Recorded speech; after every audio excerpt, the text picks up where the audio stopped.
32. Sanctum's spire dominated the horizon, its silhouette cutting through the haze of fog and ash. The great monolith commanded attention, the city that surrounded its base shrouded in as much secrecy as the spire itself. The morass of chains that shot out from the spire's side made Cal's stomach churn. It didn't take much to tear away his gaze, but the view in front of him was little better.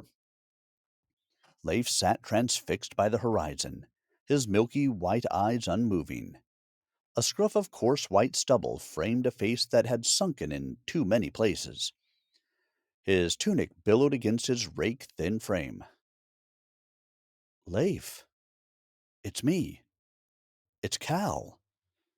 Leif jerked his head toward the sound, the semblance of his old self seeping into his features. Cal? Is that you? Yeah, Leif. I'm back. Leif tilted his head to the side. Back? Where did you go? Cal opened his mouth to respond, but Leif cut him off. Oh, right. You've been smithing with Huel. His bony fingers pointed at Cal. I know Huel isn't the easiest to deal with, but you're lucky he's willing to take you on. Besides, hard work will do you good, keep you out of trouble, stop you from fighting and stealing. Cal's stomach dropped. No words came out. Only a strangled sound caught in his throat. Don't think I don't know about you and Jord. Lady Havisham told me everything. Leif leaned forward in his chair and peered through the window back into the orphanage. That reminds me. Have you seen her? She's supposed to be back by now with supper. No, I haven't. Ah, she must be stuck beyond the gate again. Could you send Roscoe or Prissa to fetch her? By this rate, it'll be dark by the time she gets back. Prissa and Roscoe are out playing, Leif. Ovette appeared from the side and placed a kiss on Leif's forehead, receiving a warm-hearted smile for her effort.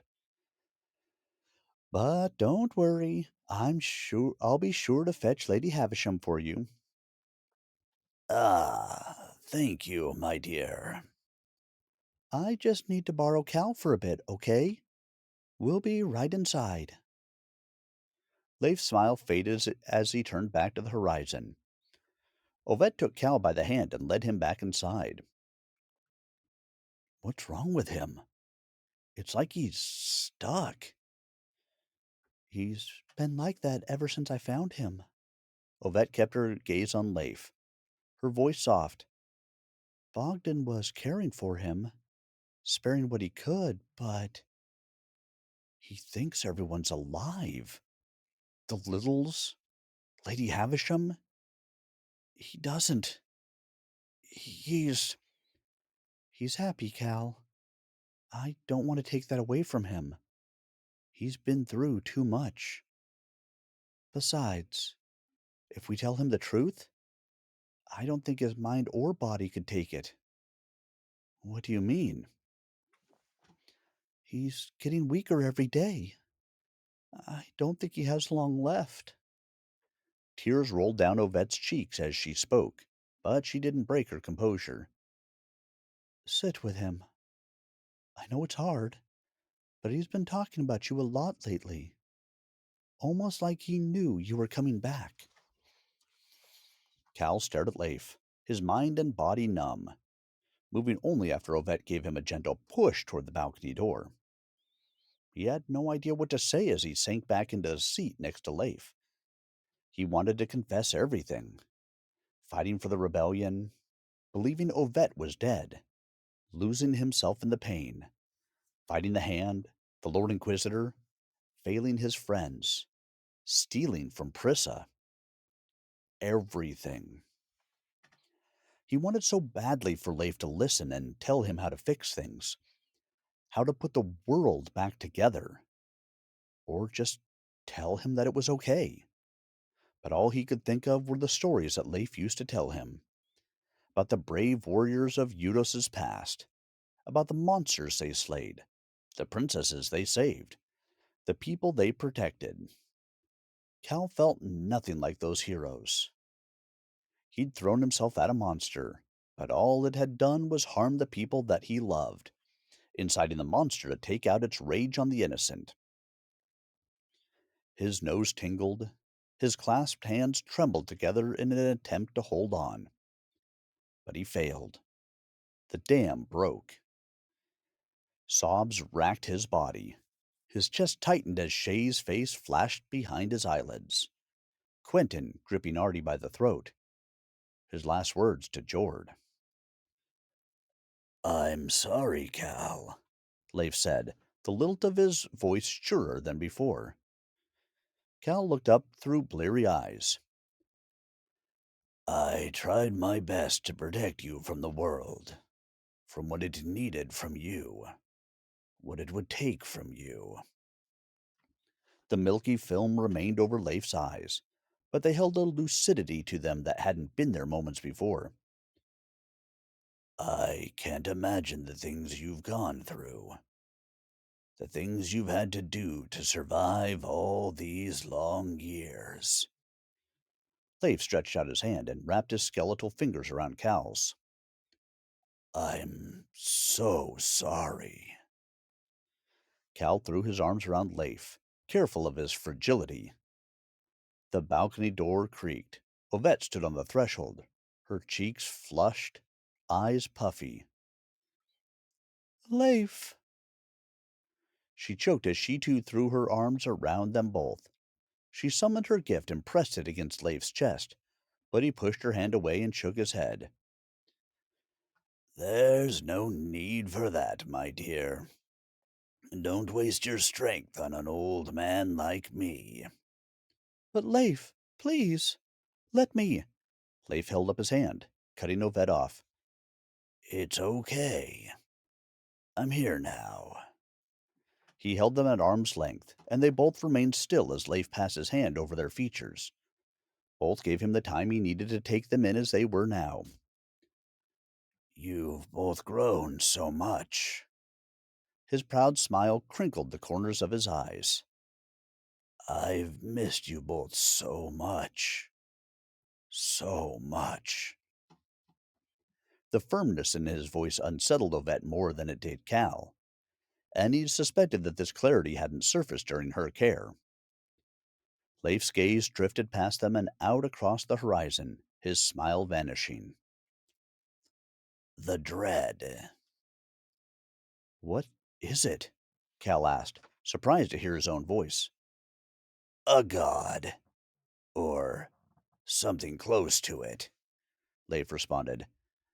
Our god, to be precise, Cal. You mean?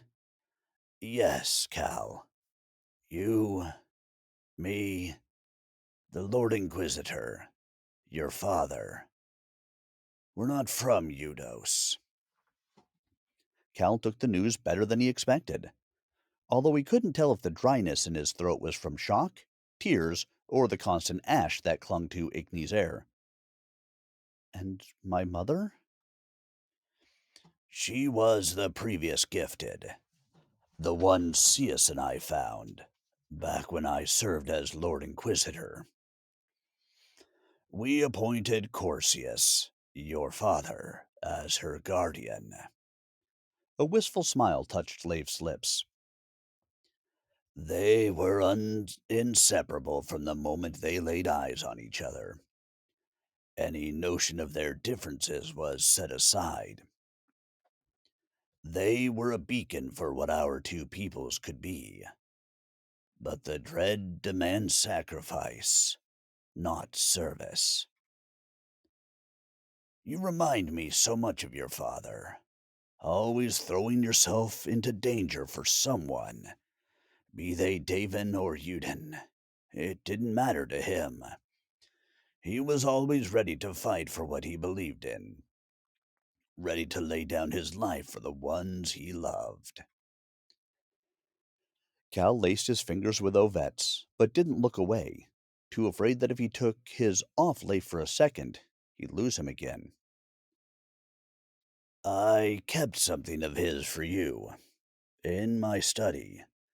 Something I should have given you years ago, but I was too afraid. Afraid you'd run off and get yourself killed trying to save the world. Leif squeezed Cal's free hand. A lump wedged itself in Cal's throat, and he found himself unable to do anything but listen. You've grown into a fine young man.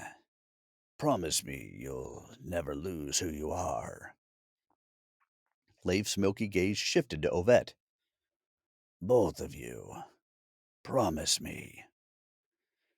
Ovette kissed the side of Leif's hand. I promise. Cal forced the words out. I promise. That's good. That's. Leif stared at them for a while, the twitch of recognition fading from his features. After a time, his head tilted to the side once more. Cal? Ovette? What are you doing here? Ovette squeezed Cal's hand, but her smile held. Cal swallowed hard and breathed a weak smile. Just checking on you. Lady. His voice caught. He swallowed again. Lady Havisham said supper will be ready soon. Leif didn't respond. His empty stare returned to Sanctum Spire. Cal patted Leif's hand and made his way to the balcony door, looking back long enough to see Ovette pressing a kiss to Leif's forehead. The next few days passed by in a blur. Cal had returned to his and Ovette's hideout and moved whatever supplies that had survived the orphanage. He'd cleared what rubble he could from his home, although some sections were so damaged he feared the rubble itself was the only thing keeping the structure standing. The hardest part, the part that took him the longest to do, was building Leif's spire. His mind wandered back to a time when Leif had asked him to help build Roskell and Lady Havisham's. Cal wondered how things might have turned out if he'd stayed with Leif, rather than stealing his sword and running off to play hero. Leif's age remained a mystery. The stubble that lined his chin had always been a mix of white and gray. Cal had given up wondering over the years because to him, Leif was ageless, always able to match the little's vigor as they tore through the orphanage at full speed. What Cal wouldn't give to listen in on one of Leif's stories again, to watch the wrinkles in his face deepen as he enchanted the runaways and the forgotten of Igni with tales of bravery and compassion. Now the figure lying in his bed looked as though all his long years had descended on him at once. Lady Havisham had made sure every soul that passed under this roof was well fed, that none ever went without food, but the weight of her hearty cooking had melted from Leif's frame. His pale skin and once distinguished cheekbones now served to emphasize how sunken his face looked. He was diminished, tired, smaller, and Cal felt a sudden, shameful wash of guilt. Leif's eyelids fluttered open. He held up his frail hand, fingers grasping at air. Cal pulled over a chair and enveloped the searching hand with both of his. Ovette entered moments later and lowered herself onto the bed, perched near Leif's chest. Ovette, can you ease his pain? Cal asked, his voice cracking. At once, Ovette's hand glowed with a soft white flame that shimmered and swayed. She pressed it to Leif's chest. He sighed in relief as the light seeped into him, his breathing steadying. Cal's own chest felt constricted. He knew Ovette had the power to do more, knew she could likely heal the aged and ailing organs in Leif's body, revitalize the muscles and skin. She'd hauled Cal back from the brink of death at least once. Healing Leif's body would be a trifle for her, but no amount of gift could mend a spent spirit. He wanted to blame Ovette for not fixing Leif before he woke, for not doing everything she could to keep him alive. The thought shamed him. He wanted Leif to stay because he needed him. He wanted to hear stories where good always won out over evil, of heroes who were kind and warm, never bitter and full of hate.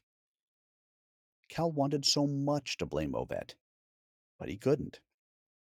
Deep down, buried further than the grief that strangled his voice and stung his eyes, he knew it was Leif's time. Leif had filled his twilight years with love and kindness.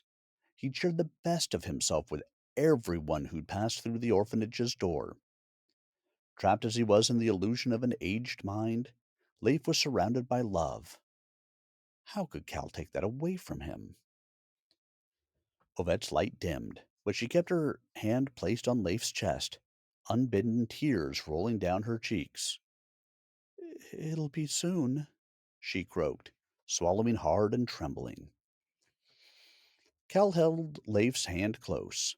He entwined his fingers with Leif's thin, twisted ones, like the roots of an old tree. His eyes burned as he imagined those fingers struggling to perform tasks that he himself could do so easily. Lucidity hardened Leif's features, and a hint of color touched his cheeks. Cal? Ovett? He said, his voice rough and dry like the scratch of a quill on paper. You're here? "We're here," Ovett whispered, inching herself closer. "We won't leave you." "We're not going anywhere," Cal added, the bottom of his vision blurring. Leif settled back down, a warm smile cresting his lips as he moved his clouded eyes between the two of them. I'm so very proud of you both. Thank you for giving an old man reason to. His words trailed off, and Cal pressed the bony hand to his lips. "It's okay, Leif." Cal swallowed hard, trembling as he caught the glint of tears on Ovette's cheeks. "You can go. You don't have to stay for us. We'll be okay." Leif squeezed their hands, pulled them close to his chest, one above the other, and closed his eyes. I know. Cal bit back his words. He kissed Leif's brow and held there. "Goodbye, Leif." He could feel the old man's pulse slowing. Leif exhaled. Ovett laid her head on his chest. "We love you." Slower. Color drained from his features. Slow. His smile faded. Stop.